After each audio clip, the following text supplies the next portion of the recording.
আমার বান্দা যখন পড়ে আলহামদুলিল্লাহি রাব্বিল আলামিন, সমস্ত প্রশংসা আল্লাহর, আল্লাহ তাআলা নিজে বলেন হামিদানি আব্দি, আমার বান্দা আমার প্রশংসা করেছে। যখন আল্লাহর কোন বান্দা বান্দি বলেন আর রহমানির রহিম, আল্লাহ তাআলা বলেন আসনা আলাইয়া আব্দি, আমার বান্দা আমার স্তুতি বর্ণনা করেছে, আমার প্রশংসা করেছে।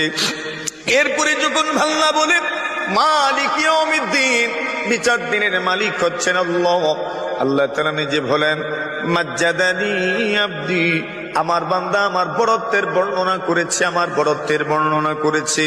আল্লাহ তাআলা যখন এই কথাগুলো বলেন আপনি শুনেন না, আমিও শুনি না, কিন্তু আল্লাহ তাআলা এই কথাগুলো বলেন, আল্লাহ তাআলা আপনার প্রশংসার স্বীকৃতি দেন, আপনার আমলের স্বীকৃতি দেন, আমার আমলের স্বীকৃতি দেন, দুনিয়ার হাজারো নারী পুরুষের আমলের স্বীকৃতি আল্লাহ তাআলা দিতে থাকেন।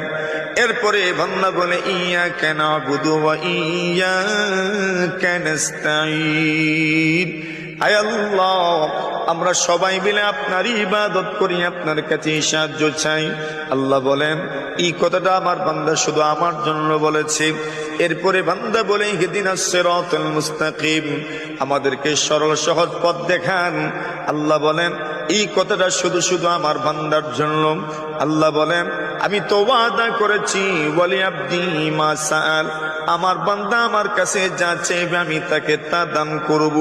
আমার বান্দা আমার কাছে চেয়েছে সরল পথে চলার জন্য, সহজ পথে চলার জন্য, সঠিক পথে পরিচালিত হওয়ার জন্য। আমার বান্দা আমার কাছে দোয়া করেছে, আমি আল্লাহ আমার বান্দা বান্দির জন্য সরল সহজ পথের সন্ধান দিয়ে দিলাম।